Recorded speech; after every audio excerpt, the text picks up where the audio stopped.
traveled. This is a drawing of something seen by Myler. It appears to be some sort of flying dragon. Much more likely, it was a breed of pterosaur. Indians in the American Southwest and also throughout Central and South America tell stories of the thunderbird that by description and some archaeological evidence could be a pterosaur or pterodactyl. And Indian prayer sticks that are used to this day have the head of a pterodactyl on them. This brief video touches on only a small portion of the physical evidence for the existence of dinosaurs with man, and at the end you will be given references if you wish to investigate further. Now that we have looked at the history, let's take a look at the present day and examine evidence for dinosaurs that could still be alive today. If there are dinosaurs that are still alive, and they have always existed with man, this means that modern scientists have made some serious errors regarding their interpretation of geologic and paleologic data. It also spoils the strongly held belief that the dinosaurs were wiped out 65 million years ago when a comet hit the Earth. So what really happened to the dinosaurs? This narrator and many millions of other learned people, young and old alike, believe the biblical story of the Great Flood tells their fate. The Bible says that Noah took 2 of every kind of animal onto the ark. If that is true, then Noah would have included young dinosaurs, which were much smaller than their older adult counterpart. The environment before the flood was very different, and this allowed both men and animals to live extremely long lives.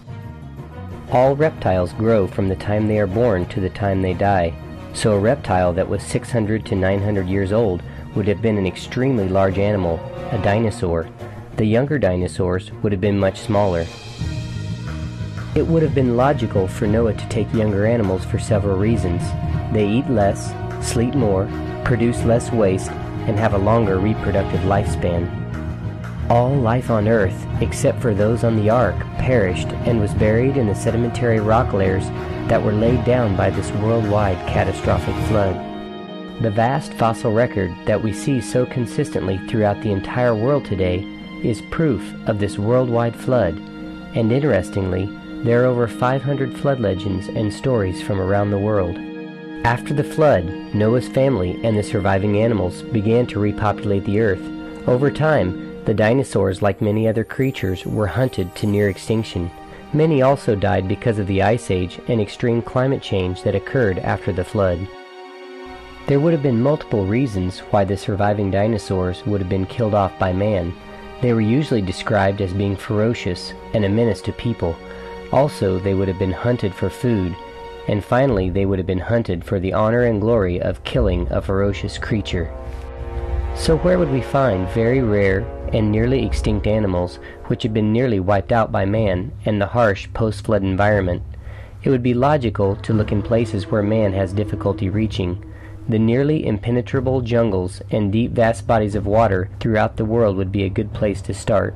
One of the most common dinosaurs that we find evidence for in our time is the plesiosaur or elasmosaur, which were types of dinosaurs that lived primarily in water. It would have been much more difficult for man to hunt down this type of creature due to its ability to live almost entirely in water. Also, it is believed that these creatures, as well as many other extinct reptiles, are nocturnal like the alligator and caiman, making them even more elusive. There are many reputable stories of people seeing or having brief encounters with water-dwelling dinosaurs. 3 of the most common in English-speaking countries are the Loch Ness Monster, the Lake Ogopogo Monster, and the Lake Champlain Monster. The Lake Champlain Monster, or Champ as many call this creature, is regularly seen in the waters of Lake Champlain in upstate New York. It is likely that this is not just one creature that is being sighted, but multiple creatures of the same species that live in the waters of the lake. Lake Champlain is an extremely large glacial lake that is up to 400 feet deep in places. Thousands of people, dating all the way back to the Abenaki Indians, claim to have seen this creature. The first recorded sighting took place when Samuel de Champlain came upon the lake in July 1609. During this expedition, the French explorer noted in his journal these words, "A 20-foot serpent with a horse-shaped head and a body as thick as a keg." The most famous of the Champ encounters was in 1977 by a woman named Sandy Mancy and her family. She took this photo and watched the creature for more than 10 minutes. In an interview, she stated, "I know that what I saw was a dinosaur." A man named Dr. James Miller from Norfolk, New York, was a sergeant in the U.S. Air Force stationed at Plattsburgh Air Force Base in the summer of 1983. He and 3 friends were in a canoe on Lake Champlain when they saw Champ. They said, "It looked like a huge serpent moving up and down, not side to side like a fish. It was more than 30 feet long." They watched the creature for over 15 minutes. Lake Okanagan, an 80-mile-long lake in the south-central interior of British Columbia, is home to a creature that has been named Ogopogo by the local people.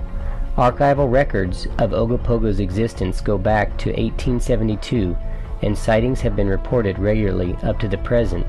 The creature is described as being 1 to 2 feet in diameter, with a length of 15 to 20 feet. The head has been described as being horse or goat-like. Early inhabitants of the area, including Indians and English settlers, both had encounters with Ogopogo, and it's recorded that armed settlers patrolled the shoreline to prevent attacks from the creature. On September 16, 1947, Ogopogo was watched by some 30 cars of people along an Okanagan Mission beach. The creature was described as having a long, sinuous body, 30 feet in length. Not many creatures like this have been sighted by such large numbers of people at the same time. On July 17, 1959, a group of people saw a tremendous creature with a snake-like head and a blunt nose swimming some 250 feet from their motorboat on Okanagan Lake. The group watched the creature for over 3 minutes, after which it submerged. Loch Ness, which is a lake in Scotland, is home to the Loch Ness Monster. There have been thousands of in-water and out-of-water sightings over the past several hundred years.